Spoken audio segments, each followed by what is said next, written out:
Na verdade, eu venho de uma família de 5 filhos. Meu pai consertava e vendia sapatos e a minha mãe cuidava dos filhos. Uma família tradicional para aquela época, para os anos 60. Na minha história, um momento que eu tomei uma decisão minha mesmo, né, sobre a minha vida foi aos 14 anos, quando eu resolvi fazer um curso técnico na área de eletricidade. Foi uma escolha minha. E eu fui lá, me inscrevi e entrei numa escola técnica que é mantida por uma fundação, então era uma escola particular, mas que não cobrava dos alunos. E era mantida pela fundação que era dona da empresa Antártica. Meu pai queria que eu fosse engenheiro ou militar. E eu queria fazer física, ele nunca entendeu porque eu quis fazer física, é uma coisa interessante, aceitou, mas nunca entendeu. E aconteceu uma coisa assim, na época o vestibular caía no mesmo peso para todas as disciplinas, e eu tinha na área de exatas eu ia muito bem, mas nas outras áreas não. Eu fiz 2 anos de cursinho, né? Primeiro minha irmã pagou, o segundo eu consegui uma bolsa, no melhor cursinho de São Paulo, mas não consegui entrar na universidade. E para mim só servia física na USP, eu não prestei nenhuma outra universidade. E aí, isso gerou no ano de 2004, quando eu tinha 20 anos, uma depressão, uma perda de sentido na vida. E isso foi muito profundo, né? A gente chama de estresse, tem limite. Estresse tem limite, porque quando ultrapassa o seu limite, alguma coisa acontece, né? Ou as pessoas têm problema de estômago, ou, no meu caso, disparou uma doença mental chamada esquizofrenia, né? E, assim, por que disparou a esquizofrenia? Porque eu sou biologicamente vulnerável. Em outubro de 84, eu estava muito mal, saí de casa, queria falar com o padre, fui na Catedral da Sé, saí e estava tão desorganizado que eu fui pegar o metrô na Estação Liberdade. E vinha vindo de um trem de metrô e eu ouvi uma voz interna me dizendo: por que você não se mata? E eu me joguei na frente do trem e fui acordar 3 dias depois no hospital sem minha perna direita, né? Uma tragédia, né?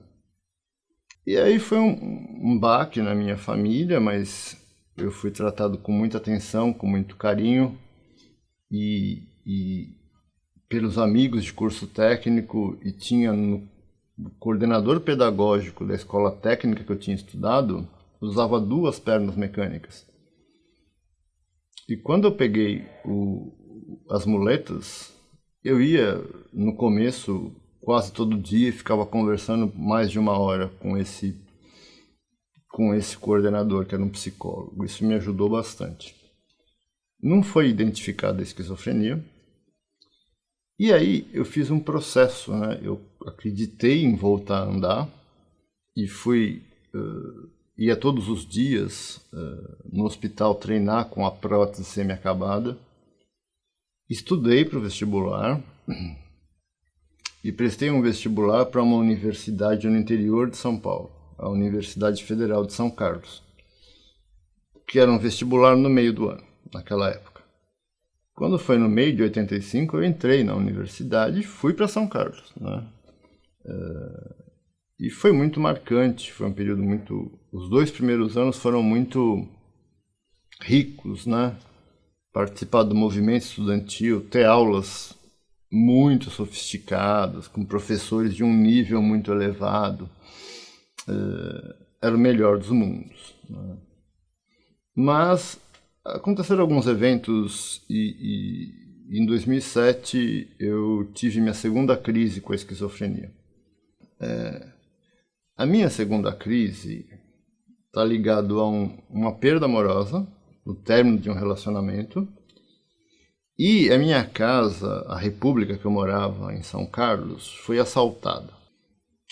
Então, assim, esses dois eventos, o término do relacionamento amoroso, a invasão da casa, a fragilidade emocional que eu estava, disparou a crise. É importante dizer que a gente não percebe quando a crise está acontecendo, né? E aí eu fiquei um mês internado no interior de São Paulo. E quando eu volto na universidade, todos aqueles amigos de festas, aulas, movimento de política universitária, todos eles se afastaram de mim, né? Em 93 eu entrei no Instituto de Física da USP, que era meu sonho lá da juventude. Estudei lá durante bastante tempo, não consegui terminar o curso também, mas matei aquela vontade, né? Aquele sonho eu realizei. E também tive experiências muito ricas no Instituto de Física da USP.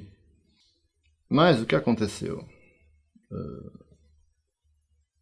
Eu me tornei alcoólatra, né? Porque minha vida foi perdendo sentido e no final da década final de 2000, eu estava muito vício, muito aprofundado, tomava quase uma garrafa de cachaça por dia. E aí surgiu a terceira crise, muito grave, porque era uma mistura da esquizofrenia com o uso do álcool. A gente chama de comorbidade, né? Nome feio, uma mistura entre as duas coisas. E aí eu fui me tratando com a equipe toda, não bebi mais, né? Depois que fui internado. E aí isso possibilitou que eu tivesse planos para o futuro. E eu falei, eu quero voltar a estudar, mas estudar física é muito difícil, né? Eu vou estudar filosofia. Uma ingenuidade muito grande, porque filosofia é tão difícil quanto física, mas quando foi no começo de 2002, eu entrei no curso de filosofia da Universidade de São Paulo também. E aí, assim, eu fiz o curso de filosofia até um tempo, aí eu parei de tomar o remédio, porque eu achei que estava bem. Estava estudando filósofos sofisticados, tinha refeito minha rede de amigos e tudo. Tomava uma dose muito baixa de remédio e parei de tomar. E uns 4 meses depois, eu tive minha quarta crise, né? E aí eu tive minha primeira percepção, primeiro insight, meu primeiro entendimento, que eu tenho uma doença que pode afetar a minha maneira de enxergar as coisas, de entender o mundo. Eu preciso de remédio para controlar isso, e eu preciso de ter pessoas de confiança que podem me garantir que o mundo que eu estou vivendo é o mundo mesmo, não é uma distorção da doença. E no primeiro encontro de um projeto de combate ao estigma da esquizofrenia, chamava-se SOS, né? O encontro chamava-se Conversando sobre a Esquizofrenia. E me aproximei desse projeto em 2002, né? E aí eu fui conhecer outras pessoas que também tinham esquizofrenia. E quando eu fui naquele encontro, eu percebi que tinha pessoas com esquizofrenia ali no auditório e eu pensei comigo, pelo menos eu não estou igual a essas pessoas, né? Aí no ano seguinte eu fui conhecer essas pessoas. E aí eu fui perceber que são pessoas como qualquer outra, com valores, com sentimentos, com afeto. E eu pude me desfazer do estigma que eu tinha em relação a elas e do estigma que eu tinha em relação a mim mesmo, que me sentia inferior porque tinha uma doença que eu precisava tomar remédio para a cabeça e tal.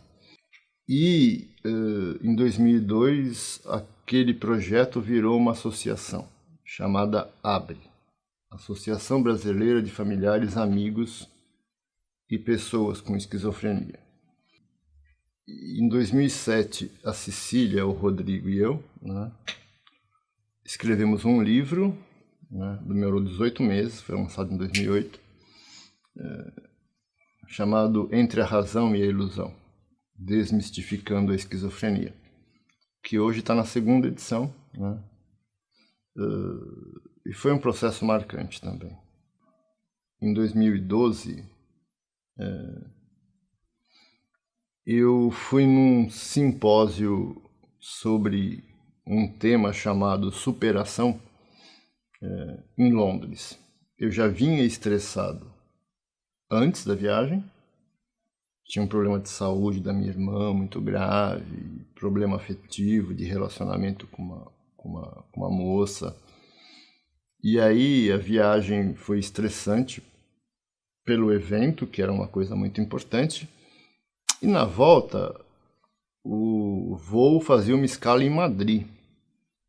E eu tive um problema muito grave eu precisava de uma cadeira de rodas e foi super difícil de conseguir. Eu fiquei muito estressado. Não dormi a viagem inteira e quando cheguei no Brasil, com estresse super elevado, tive a minha quinta crise com a esquizofrenia. E de 2012 para cá, mesmo depois da crise, no segundo semestre, eu fui dar aula sozinho para os alunos de medicina sobre essa questão da discriminação, que tem um nome técnico de estigma. O estigma se dá por falta de conhecimento, né?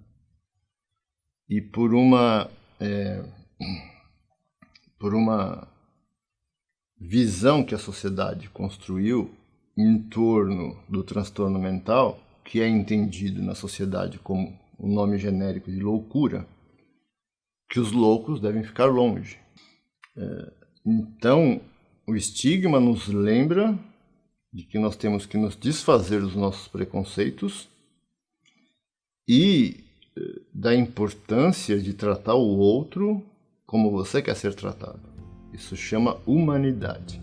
E eu posso dizer com toda certeza, depois de 32 anos com a esquizofrenia, para quem está vivendo e para quem é familiar, que é possível ter esperança, é importante estabelecer relação de confiança com as pessoas que tratam. E a esperança que eu falo é uma esperança que se renova a cada dia conquistar um pouquinho mais e um pouquinho mais adiante. E ao longo do tempo isso vai se resolvendo e a vida vai ganhando sentido e realização. Olha, eu enxergo como a minha superação um entendimento interior muito profundo de que eu sou uma pessoa comum, como qualquer pessoa, e isso é a grande superação, né? Não importa quem sabe mais, quem sabe menos, é aprender a importância do relacionamento humano. E você só vai aprender isso quando você se entende como igual a qualquer outra pessoa. Isso é uma vida para contar, chegar nessa formulinha tão simples. Eu estou realizado, estou indo atrás de uma coisa que poucas pessoas fazem, que é resgate com a sua própria história.